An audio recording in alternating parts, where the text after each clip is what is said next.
Добар ден, почитувани пензионери на Република Македонија. Со оглед на тоа што настанаја некои промени, односно слушаме и по телевизија и имаме дојава од наши пензионери, се случуваат различни избиднувања. Денес решивме во Прилеп да се собериме представници на председателството од Сдруженијата на пензионери од Република Македонија. Ево пред точно на денешен ден се почнавме со штрајкот за зголемување на пензиите како незадоволни пензионери кои се борат за достоен живот. Баравме 5000 денари.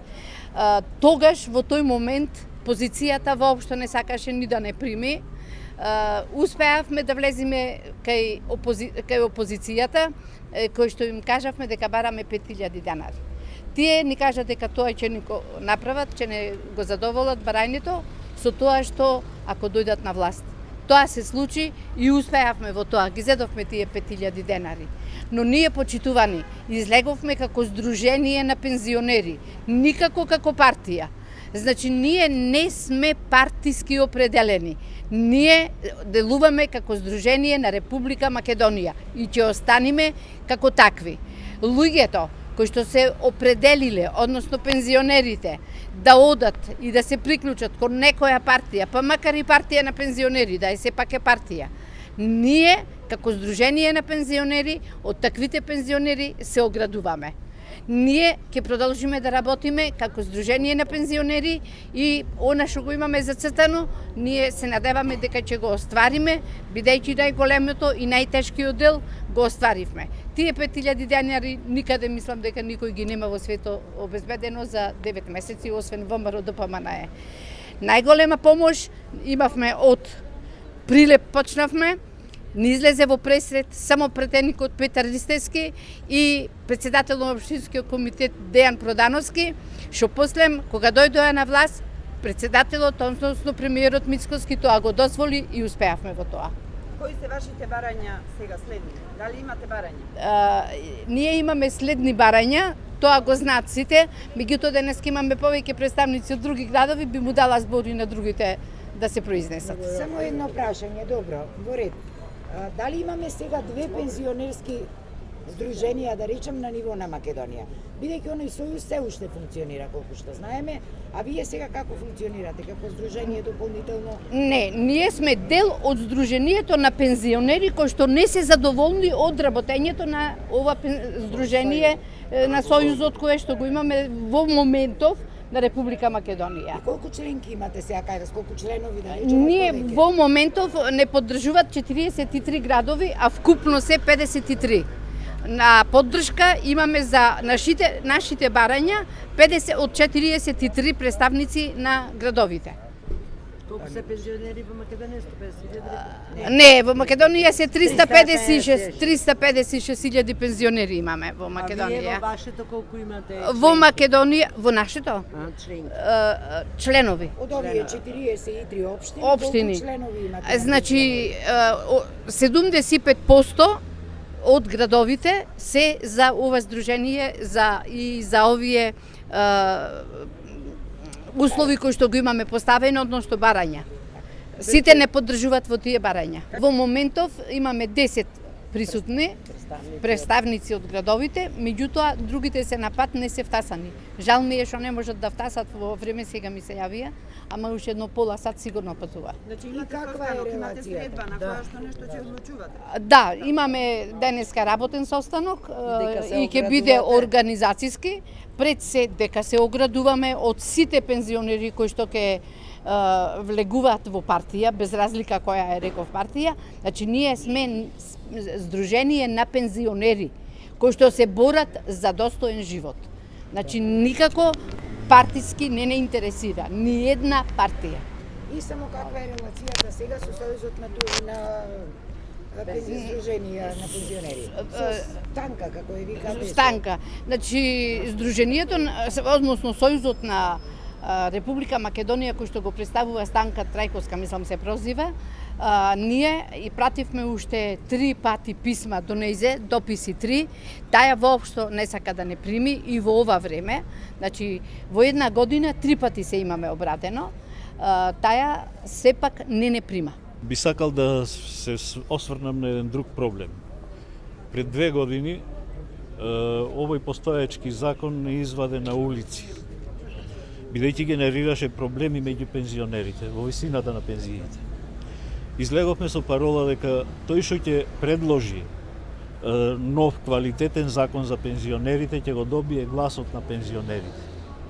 Во меѓувреме ние сами изготвивме закон и го приложивме, го доставивме секаде каде што имаше потреба и не интересира до каде е работата со тој предлог закон кој би ги решил проблемите на сите пензионери во иднина.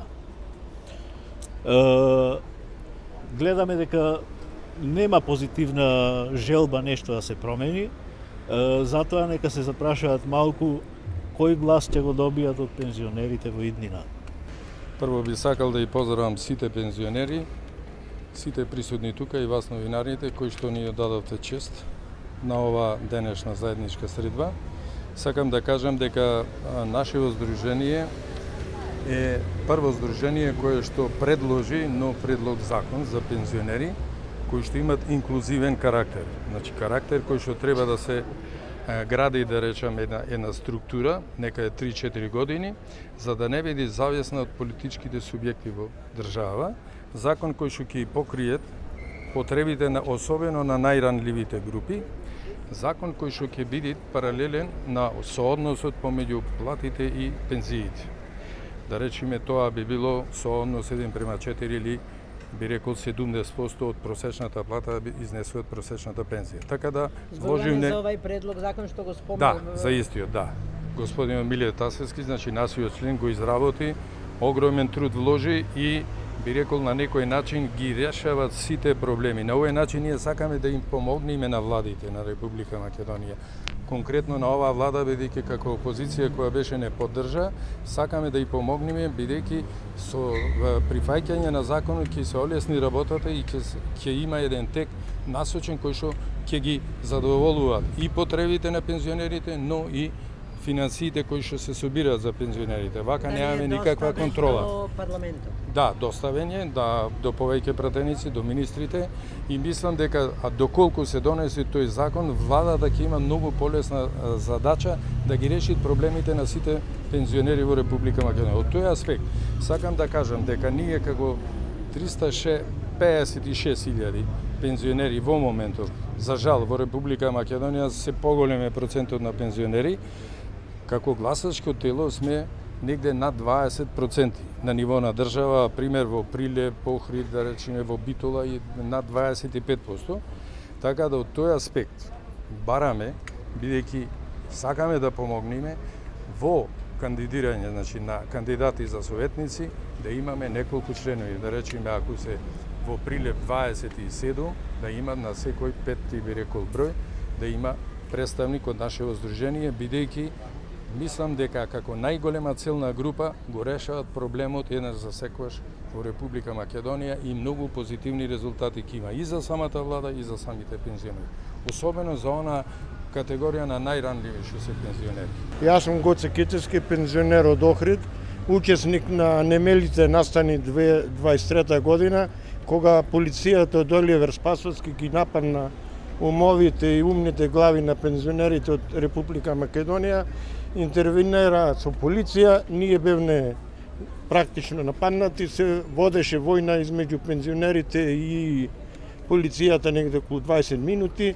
На жалост, јас побарав од пратеникот Николовски да ни помогнат, меѓутоа се оглуши на повикот и со интервенција на дел од Американската амбасада од обезбедувањето, тепачката прекина.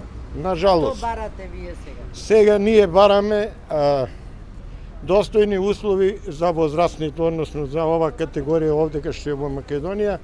Значи ова 1000 денари покачување према мене е мало, затоа што ако за ними има 300 евра покачување, зборувам и за пратениците, па и за градоначалниците, лебојатците на ова држава, тога Илјарка, јас, ево, во име на сета сиромаштија, ќе ме остапам на премиерот, за да мојт полагодно да живеет со оние негови министри што се таму, односно кукли во владата, се министерот Тошковски, со големо почит. И друго, апелирам до владата.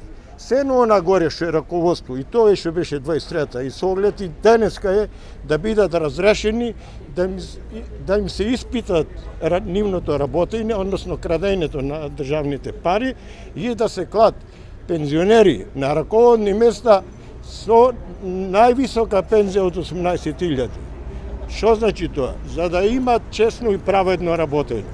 Оној што краде од цел живот не може од него да бараш честно работење. Онаму во Скопје што се на Сдруженијето или на Сојузот? Не, јас зборувам во име на настаните од 23-та година. Не, кај да има промени во Сојузот? Во Сојузот на републичко ниво да се мени тоа госпоѓа, ајде да не речем дека е лопов, односно земач на пари.